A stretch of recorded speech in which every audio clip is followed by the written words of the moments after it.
میں نے آج تک نہیں دیکھا کہ کسی مردے کو سفید رنگ کے علاوہ کسی اور رنگ کا کفن دیا گیا ہو، کالے رنگ کا، نیلے رنگ کا، پیلے رنگ کا۔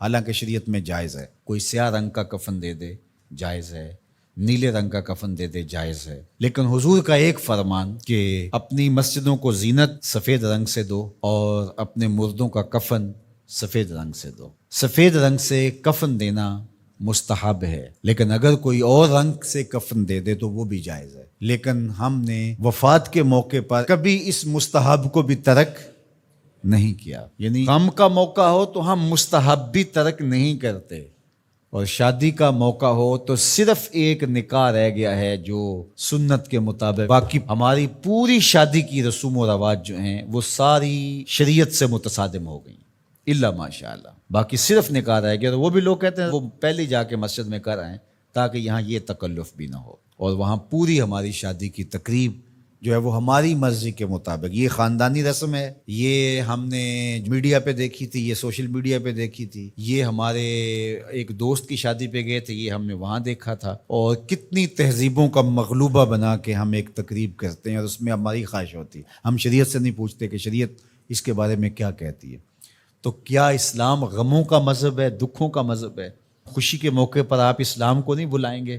آپ مجھے غم کے موقع پہ آواز دیں، فوتگی کے موقع پہ آواز دیں، میں چلا آؤں، اور جب شادی ہو تو آپ مجھے کارڈ ہی نہ بھیجیں، تو میں کہوں گا کہ میرا آپ سے صرف یہی تعلق ہے۔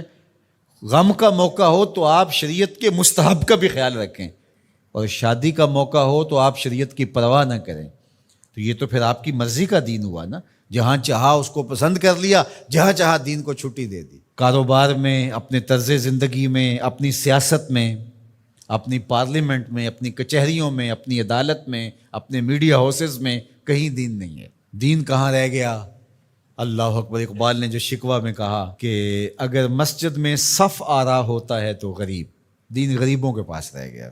دولت بڑھتی جاتی ہے تو دین بھی مرضی کا ہوتا جاتا ہے۔ مولوی صاحب کو پابند کرنے چاہتے ہیں لوگ کہ آپ اس طرح کا دین دے جس طرح ہم چاہتے ہیں۔ تو یہ تو اپنی خواہش اور آرزو اور تمنا کا نتیجہ ہوا۔ تو اللہ فرماتا ہے پھر یہ کیا ہوگا اگر تم ایسا کرو گے تو آخرت رہی، وہاں تو اشد عذاب تمہیں ہوگا ہی، دنیا میں بھی تمہارے لیے خزی رسوائی ہے۔ اور آج ہمارا مسئلہ کیا ہے؟ آج ہم نہ دنیا دار ہیں نہ دین دار ہیں۔ کافر تو سیدھے سیدھے کافر ہیں اور اپنا ان کا نظام ہے اور اس نظام کے مطابق چل رہے ہیں، اور ہم کیا ہیں؟ ہم رادے بٹیر اور رادے تیتر۔ کبھی ہم کہتے ہیں ہم مسلمان ہیں اور کبھی کہتے ہیں نہیں ہم جدید تہذیب کے نمونے ہیں، اور ہم اس صورت کے اندر اپنے آپ کو دکھانا پیش کر رہے ہوتے ہیں۔ تو ہماری شکلیں روز بدلتی رہتی ہیں۔ مسجد میں آتے ہیں تو ہم ٹوپی پہن لیتے ہیں، اور پھر ہم ٹوپی بھی وہیں چھوڑ جاتے ہیں، اور میں کہتا ہوں نماز بھی وہیں چھوڑ جاتے ہیں۔ جب دکان پہ بیٹھے ہوتے ہیں تو اس وقت ہم نمازی نہیں ہوتے، بلکہ ہم حج اور احرام بھی وہیں چھوڑ آتے ہیں، اور ہم یہاں اور طرح کے مسلمان ہوتے ہیں، حج پہ اور طرح کے مسلمان ہوتے ہیں، اعتکاف میں اور طرح کے مسلمان ہوتے ہیں، اور ہم باہر اور طرح کے مسلمان۔ حالانکہ یہ ساری تربیت ہے ہماری عملی زندگی میں، اس کا اثر پیدا ہو۔ جب سجدہ کریں تو سجدے کا نور لے کے گھر پلٹیں، جب رکوع کرے تو رکوع کا جمال ہمارے ساتھ سفر کرے، جب حج کرے تو حج کا نور ہمارے ساتھ اتر کے آئے اور ہم اس کو معاشرے میں بانٹیں، اعتکاف کا جمال ہماری طبع کے اندر راسخ ہو جائے اور ہمارے اندر جو ہے وہ نور بکھیر دے۔